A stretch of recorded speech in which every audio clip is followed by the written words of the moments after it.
What is going on, everyone? My name is Andy. Welcome back to another FPL video. In this one, it's transfer tips for game week 11. So I'm going to go through some of the popular players being moved in and out of our squads and give you my opinion on whether it's a good move or not. If you enjoyed the video, make sure to give it a like, hit that subscribe button if you haven't done so already, and make sure to check out Fantasy Football Hub. They've got a 7-day free trial at the moment and 30% off. Links in the description below. All right, let's start off with Erling Haaland. Now, here's a fun fact for you. This guy is pretty good at scoring goals. He's got 11 already in the league this season, plus 2 assists, so 13 attack and returns in the first 10 game weeks. And I'm no FPL expert, but I got a feeling this isn't a blip. I think he might continue doing pretty well over the next few game weeks. So we'll get the easy stuff out of the way first of all. If you own him, it's Bournemouth at home this week. There is almost no reason whatsoever to be selling him. And as I said last week, the closer you get to game weeks 15, which is Villa away, or even game week 16, which is Luton away, the less viable it is to sell him because you are going to want him back. So if you've still got him in your squad at this point, you're probably just keeping hold of him. What about people that have gone without him and are now panicking because he's done well against Man United and he's got Bournemouth at home this week? Should they reverse that? I would say, first of all, you had a plan, right? And in most cases, it's usually better to stick with that plan than to suddenly panic. You knew that he was good at points, right? FPL points. You knew he had Bournemouth at home coming up. So I would ask yourself, what has changed? Because afterwards, he's still got Chelsea away, Liverpool at home, and Spurs at home. Can he get goals in those games? Absolutely. But presumably, you've spent that money in a way where your overall squad is still going to do better without him than with him. There's plenty of people last week that didn't have Haaland that still beat my score, even though I had him in my team. So I wouldn't panic just yet. I will say there are certain things that have maybe changed. So I was chatting about this on Twitter yesterday, and someone said to me the thing that's changed for their team is they spread that money around from Haaland. They went for Trent, but all of a sudden Tsimikas is now an option, and he's what, like 3 million less? And that might be all the money you need to then go and get Haaland back in. So that's fair enough. I don't think that Trent is going to get enough attacking returns to warrant not having Haaland, essentially. If that's the only issue, you drop Trent to get Haaland. I think fair enough, you get Haaland back. But for everyone else, I think you can probably just stick to the plan, right? Salah's got Luton away this week. Presumably that's going to be your captain without Haaland. I just don't think you need major surgery to get him back in. If you can do it for free, happy days. If you could do it for a -4, and then that's just going to have you settled for the next few weeks, you're just going to hold him, then maybe that's fair enough as well. But when you're starting to talk -8s, -12s, then I would question whether or not that is worth it. And usually when I'm talking about players, whether they're good to take out, good to bring in, I'm always looking at fixtures, kind of overall FPL landscape. Like if I go for this player, who does that mean I'm going to miss out on? But also I talk a lot about what kind of FPL manager are you? And I said this about selling Haaland. You have to be prepared that he's going to score points and that you're not going to have him. And if you're going to panic the first time that happens, you probably should have never sold him in the first place, right? It's similar to Darwin Núñez. I think he's genuinely a pretty good option. Do I think he's better than Watkins? Probably not. But if you're the type of FPL manager that as soon as he gets benched, you panic, then you should just not buy Darwin Núñez in the first place. So I would consider this a lesson, right? Think about who you're selling and how and whether you can really just get through weeks like Man United where he gets 2 goals and 1 assist. But if the plan was always to bring him back, you've got an easy route to do it. Of course, I think Haaland is a great option. And I don't think anyone that's got him now is thinking about selling him anytime soon. So I feel like Trippier is basically the opposite of Haaland this week. Haaland's just done really well. Now people are thinking about bringing him back. Trippier's just blanked, and now some people are thinking about getting rid of him. Even though a game week or 2 ago, he was almost considered as essential. Now, when you make as many FPL videos as I do, you almost want the talking points to create themselves. So João Pedro's just got benched. I'll talk about that in team selection. Pedro Neto's got injured. And you don't wish injuries on anyone, but they do happen in football. So I'm sure we'll talk about best replacements for him in the game week preview. But when those talking points don't happen, my opinion doesn't really change week to week. And I don't like to have a different opinion the next game week based on what points they got the previous one. And that is the case with Trippier. I've said the same thing pretty much the whole way through. Pre-season, avoid him. The price is too high for the fixtures they've got. Before Newcastle even had a clean sheet, I said think about him for game weeks 5 or 6 because the fixtures are about to get much better. And then game week 10 onwards, I said he's still a good option, but he's not as good as he has been because the fixtures are about to get tougher. And that's exactly the same opinion this week. If you look at it from game week 11 onwards, they got Arsenal at home, Bournemouth away, Chelsea at home, Man United at home, Everton away, and Spurs away. Now, if I'm looking at those fixtures, which ones are they going to concede in? I think Arsenal will score this week. I think Man United have got a good chance of scoring. I know they're not playing well right now, and they've obviously just blanked against Man City. But in most games, Man United find a way to score, even if they end up losing the match. Spurs away, really difficult. So then you've got Bournemouth away, Chelsea at home, Everton away. I think Chelsea can score. And then the other two games, the easiest ones on paper, are both away from home. So Trippier is still good because the Newcastle defence is like top 3. He's super creative as well, one of the most creative defenders in the league.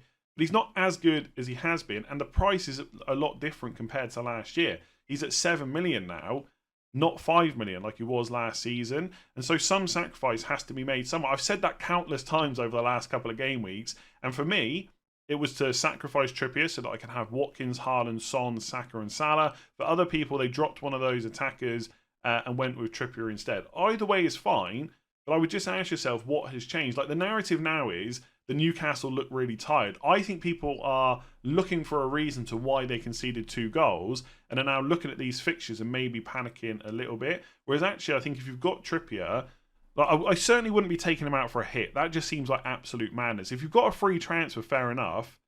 But where are you going with him? Like, who is definitely a better option this week? Like Arsenal at home is a really tough fixture. But if you look at the other games that other teams have, like, I don't know, Tsimikas is really popular. And Luton away is probably not that bad, but he's not as creative as Trippier. So there's every chance that Trippier could come out on top if I get my words out properly. Like an Arsenal defender like Saliba, great. But I wouldn't say Saliba is better than Trippier this week. Away to Newcastle is harder than home to Arsenal. Like Man City defender, fine. But the fixtures for them get trickier after Bournemouth. Like, I just don't know who you'd even be buying anyway. So I think you kind of just stick to the plan. Were they tired against Wolves because of Champions League? Maybe. Are the injuries starting to creep up on them? Possibly. But has all that massively changed in the space of a week? Because last week, Trippier was almost essential. And now it's like, well, we can get rid of him. He's too much money and Newcastle are tired. And I just think it's creating a narrative to fit what you want to do. If you want to sell him, obviously it's your team, right? You should go and do that. And I don't have him in my team for all those reasons I've spoken about before. But I just think the next 2 fixtures is probably okay. After that, you can maybe look to move him on. But who knows? You reassess in game week 13 and go from there. Like if you're doing Trippier to Tsimikas and that's going to fund you getting Haaland, then fair enough, right? Obviously I prefer that because that's what I've got in my actual team.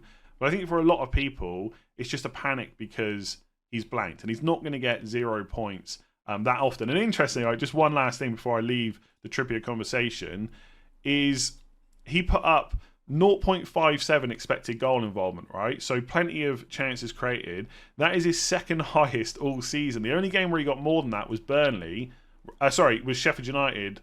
Sorry, Burnley and Sheffield United. So it's his third highest of the season. My apologies. Sheffield United and Burnley where he put up 0.68 and 0.66. So he's still being incredibly creative in all of those games.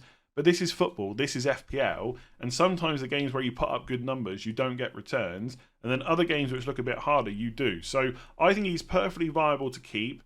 If it's enabling you an attacker you really want, fair enough. But I wouldn't start taking like -4s, -8s to get rid of him necessarily. So I can't believe how often we've talked about Joachim Andersen this season. I certainly wasn't expecting that back in August, but he has had another 123,000 transfers in this week. Now, I know some of that is going to be people that need a new defender. They're looking at who scored the most points. They can't afford Trippier or they already have him, and so they're going for the second highest point scorer, which is Andersen.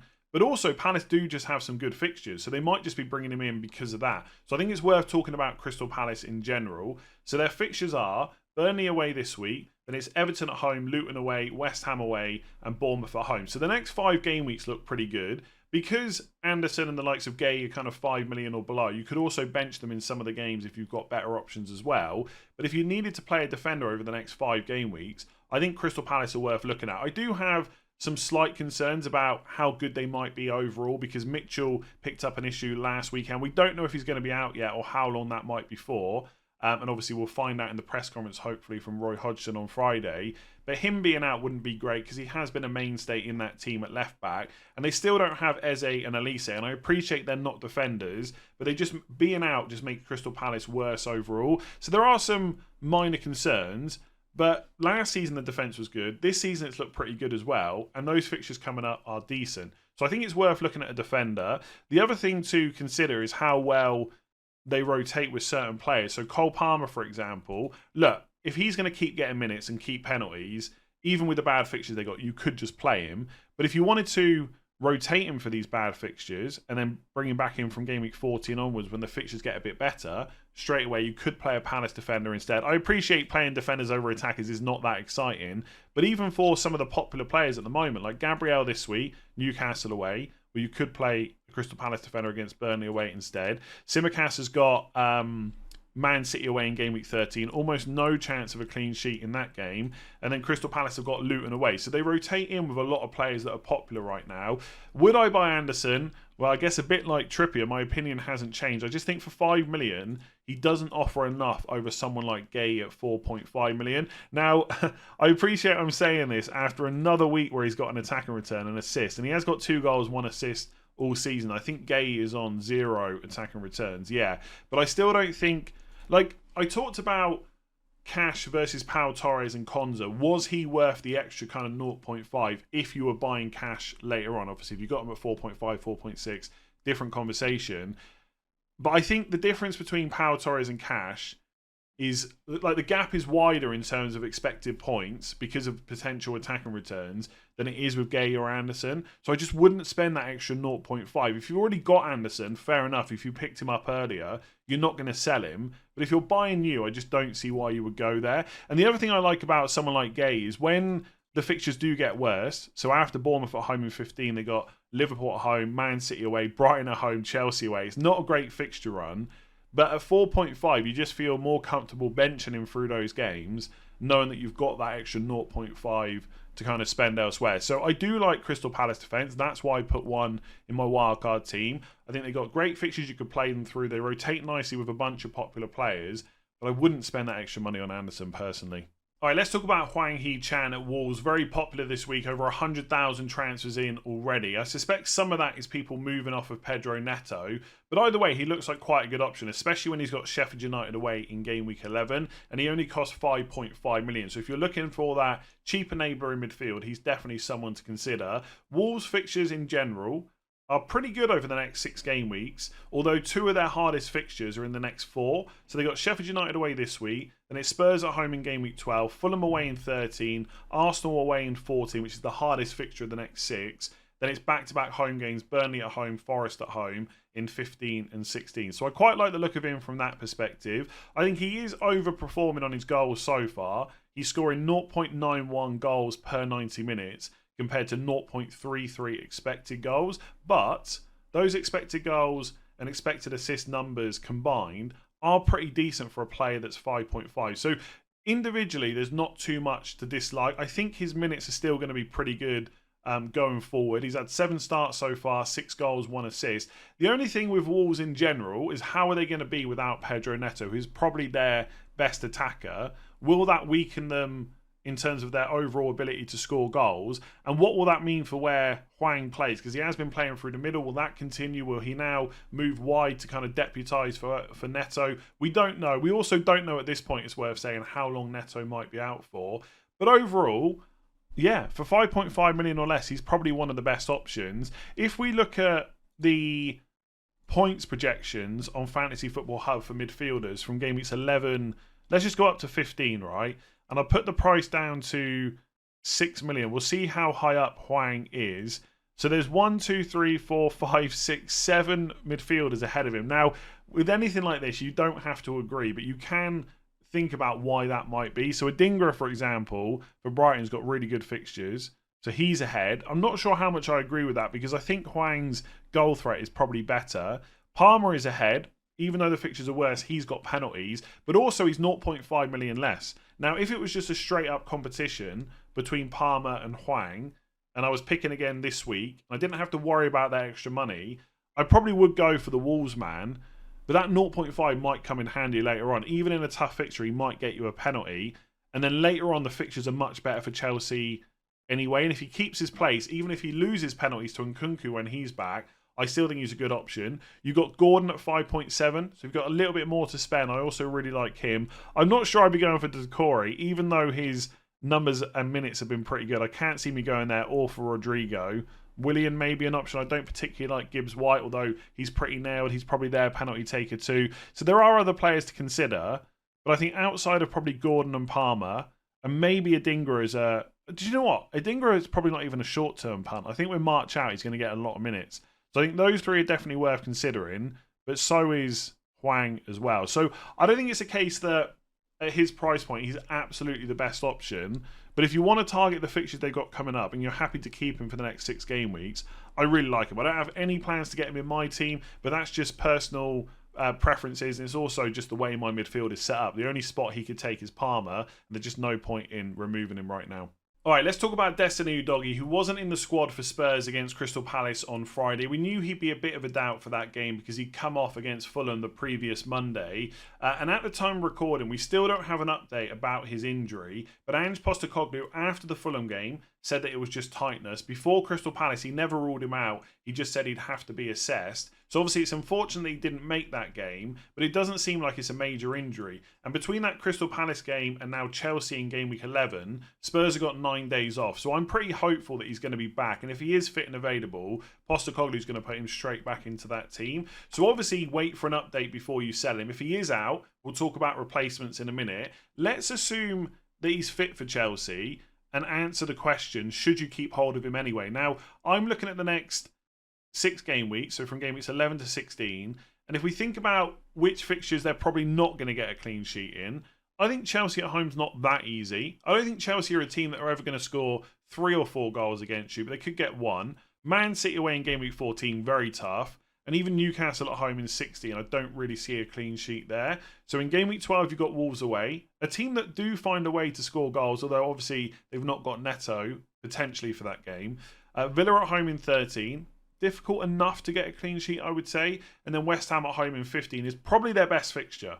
So the next 6 game weeks, their best game, I would say, is in game week 15, which isn't ideal. So I think Spurs' defence generally is sellable.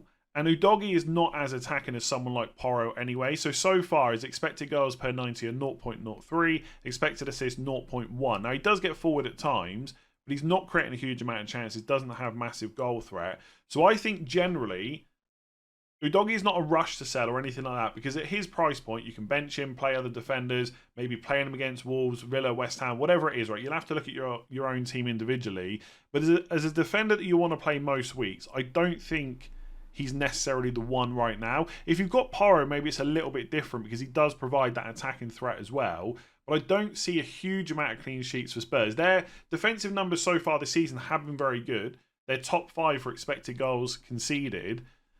But is that partly because of the fixtures they've had, which have been pretty decent overall? They've had some tough games. They've already played Arsenal away and Liverpool at home, Man United at home. But they've also played Bournemouth, Burnley, Sheffield United, Luton, Fulham and Palace. So it's not that I think the Spurs defence is bad, because the numbers are telling me it's pretty good, but I'm just a little bit unsure how much of that is because of the fixtures. So yeah, I think in general Udogie can be sold whether he is fit or not. But obviously if you don't need him this week, you can just keep him on your bench and reassess in game week 12. So we spoke about Gabriel in yesterday's video, missing the game for Arsenal against Sheffield United, and it was basically the same situation for Martin Odegaard. He was on the bench, he didn't come on as a substitute at all, so played no part in that game, and he is quite highly owned, 20.7% overall ownership. He's had 133,000 transfers out this week. Obviously some of that is probably frustration that he's missed such a good game, and I completely understand that. I guess the question is, what do you do with him moving forward? Now, I've said plenty of the times in the past, especially around injuries with Arteta, I don't always trust what he says in press conferences. But in terms of talking about players needing a rest, I think there maybe is something in that, right? And it wasn't just the amount of minutes they played for Arsenal, it's also international games as well. And I just think, even if Odegaard hasn't been at his best recently, he's not a player that you suddenly start taking out of the team a lot. You almost want to play him into form, right? You don't want to have to bench him for 4 or 5 games and then suddenly bring him back in. He's the captain as well. It would just look a little bit weird given how integral he's been to that Arsenal team, you know, generally over the last season or so. I know before the Sheffield United game, there were some Arsenal fans, not all of them, but some of them were calling for him to be dropped because he hadn't played that well. Maybe just take him out of the team for a little bit, give him a break. And perhaps that's just what Arteta did, right? It was an easy game on paper, Sheffield United at home, perfect game to rest him in. They won 5-0, right? And then maybe you bring him back into the team for Newcastle away. I just think like Gabriel, and to be honest, even more so with Odegaard, I just do not see him missing that game. And I don't think it's now going to be a case where he misses every other game, you know, because of rotation and stuff like that. So if you've got him, look, there's lots of good midfielders you can pick from right now, so I'm not begrudging anyone selling him. Like, if you can go from Odegaard to Son, perfect, right? If you can go from Odegaard to Maddison, it might be an okay move this week. But he's got Burnley at home in 12, and I think he'll play in that game. So I wouldn't be too worried about him in terms of starts and minutes. The thing I'd be concerned about are his underlying numbers, right? He chipped in very well last year. We know he's going to take some penalties as well when Saka gives them to him. But underlying numbers, 0.12 non-penalty expected goals per 90, 0.13 expected assists. That is really bad for someone that costs 8.5 million in FPL, given what we saw him do last year. Now, the usual caveats apply. It's a small sample, right? It's only 10 games. But you'd still expect him to be doing better than that. So I'm not concerned about him from a minutes perspective, really. I mean, Arteta has shown that he can take him out of the team. I don't think it's going to happen that often, right? And they have Burnley at home in 12, Luton away in 15. But those numbers would worry me a little bit. And I think if you look at Arsenal's fixtures so far, right, okay, they've had some tough ones, right? They've already played Man United at home. And for a lot of that game, it was quite cagey. They've played Spurs at home, Man City at home, Chelsea away. But they've also played... I guess he's missed the Sheffield United game, to be fair, but they've also played Bournemouth away, Everton away, Fulham at home, Forest at home, Palace away. There's plenty of games in there where you would probably expect better from Odegaard. Now, to be fair, in terms of his actual points, he's not done bad, right? 48 so far, he's on 3 goals, 2 assists, but he has taken a couple of penalties. So you remove them, bearing in mind he's not their first choice penalty taker. It really is a lack of returns for that price. So I think because of the Burnley at home fixture in 12, you can probably keep hold of him. But as things stand right now, I haven't been that impressed. And I just don't think I'd want him as part of a midfield 5. I think there's definitely 5 better midfielders out there. So I just think at some point Odegaard might have to go. I wouldn't panic on it just yet. Maybe reassess after a few games, after Burnley, after Brentford, after Wolves, whatever it is. But I think so far it's just not been great. And in general for Arsenal, right? They're doing really well. They're one of the top teams in the league, as we know. But in terms of their expected goals as a team overall per 90 this season, they're below Everton, right? They just haven't done that well. Even though they're still getting the results and stuff like that, they've just scored 5 goals. The numbers aren't that great. So I just don't know if something's just not clicking. Is it trying to incorporate players like Havertz, etc.? I don't know what it is, right? I've said this a lot of times. I'm not a master tactician. Maybe it's just a bit of variance. Maybe it's just a bit unlucky. I don't know. The Arsenal defense just hasn't. The Arsenal attack just hasn't necessarily clicked completely. I don't know. Odegaard just doesn't look that great. But let me know. Am I wrong? Leave a comment below. If you've enjoyed that video, give it a like. Hit that subscribe button. Make sure to rate 5 stars if you're on podcast. If you want to check out Fantasy Football Hub, the points projections, and all the other tools they've got, links in the description below. I'll catch you again tomorrow.